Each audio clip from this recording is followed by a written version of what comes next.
සමිඳුට ප්‍රශංසා ලෝපුරා පිබ සිටින සියලුම දේවදරුවන්ගෙන් අවසරයි.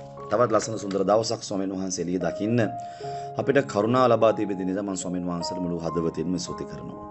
ඉතින් ඒ වගේම මේ දවස පුරාවට රැකවරණය දුන්නු ස්වාමීන් වහන්සේට මම ප්‍රශංසා කරනවා. අපි ශුද්ධ පාවුලතුමා කොරින්තයවරුන්ට ලියූ පළවෙනි හසුනේ පළවෙනි පරිච්ඡේදයේ 29 වෙනි වගන්තිය ළඟ මොහොත කරන අතර වෙමු. එසේ කලේ કોઈ මිනිසෙක්වත් දෙවියන් වහන්සේ ඉදිරියේ පාරට්ටු කර නොගන්නා පිණිසය. බයිබලයේ පුරාවටම උඩගු අයට දෙවියන් වහන්සේ ප්‍රසන්න නැති බව අපිට දිගින් දිගටම පේනවා. මුළු බයිබලයේ පුරා අපි හොඳට පරීක්ෂා කරලා බැලුවොත් දෙවියන් වහන්සේ උඩගු අයට විරුද්ධව සිටලා පේනවා. ඒ කියන්නේ අප්‍රසන්න වෙදලා පේනවා. ඉතින් අප්‍රසන්න විතරක් නෙවෙයි විරුද්ධව සිටියා කියලා තියෙනවා. සාතන් කළ වරද මොකද්ද? සාතන්ව ස්වර්ගෙන් පල්ලයට ඇදලා දාන තරම් කළ වරද මොකද්ද? උඩගුකම. ආය අවස්ථාවක් දුන්නේ නැහැ නේ. නමුත් මිනිස්සයා පව කරපුවම මිනිස්සයාට දැන් වහන්සේ අවස්ථාව ඕන තරම් දීලා තියෙනවා. ඉතින් උඩගුකම ගැන බොහොම පරිස්සමෙන්. ඉතින් මෙතන මේ පරිච්ඡේදයේ සුදෝ පාලතුමා Tamanගේ අපේ කැදවීම ගැන තමයි කතා කරලා තියෙන්නේ.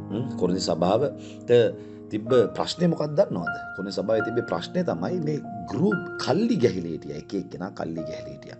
මම පාවුලුගේ අපි මුලින් ඉඳලා හිටපු පාවුලුගේ කට්ටිය අපි ඕගොල්ලෝ පාවුලුගේ නම් අපි පේදුරුගේ පේදුරුතුමා තමයි සභාවේ ලොක්කා.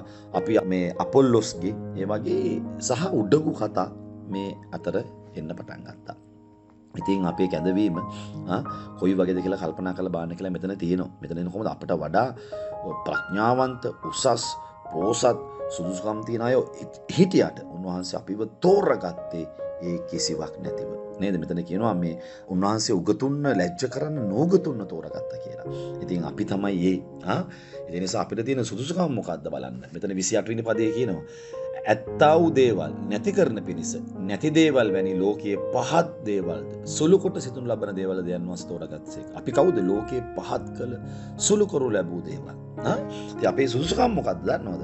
අපිට කිසිවක් නැහැ. අපේ තියෙන එකම සුදුසුකම තමයි උන්වහන්සේ අපිට දැක්කූ දයාව ආදරය පුතේ. මර්සි කරුණාව. ඒ නිසා ඊට වඩා දෙයක් ඔබ තුලින් එළියට එනවනම් ඒකේ නම උඩගුකම.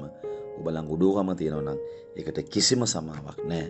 ඔබව පහතට දමන උන්වහන්සේ උඩගුවන්ට විරුද්ධව සිටින දෙවියන් වහන්සේ කියලා මේ උදෑසන උන්වහන්සේ ඔබට මට මතක් කරනවා. ඒ වගේම හෙට දවසේ අපේ බයිබල් පාඩම තියෙනවා. සේවය කරන අය සුළු දෙනාම පැමිණෙන්න අනිවාර්යෙන් පැමිණෙන්න. මේ මොකද සේවය කරන අයට දෙවියන් වහන්සේගේ වචනය අනිවාර්යයි.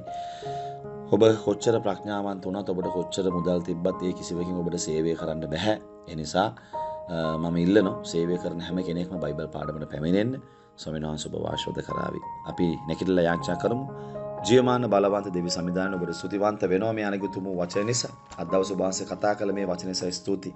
ස්වාමීන් අද දවසේ අපි අපිව සෝදිස් කරගනිමින් පරික්ෂා කරගනිමින් අප තුළ තිබෙන උඩගුකම අපි නැති කරගෙන දෙවතාත්තේ ඔබ වහන්සේ යටහත් කිසියාසේ කුරුසේ මරණය දක්වා කී කරුණාසේ එසේ යටහත් කී කරු කමින් යන්නට අපි ඔබ වහන්සේට පොරොන්දු වෙනවා. කතා කරන්නව මාවත් අසල කීකරනවම මුළු සෙනගත් ඔබ වහන්සේට බාරයි. ජේසුස් වහන්සේගේ නාමයෙන් නිසා.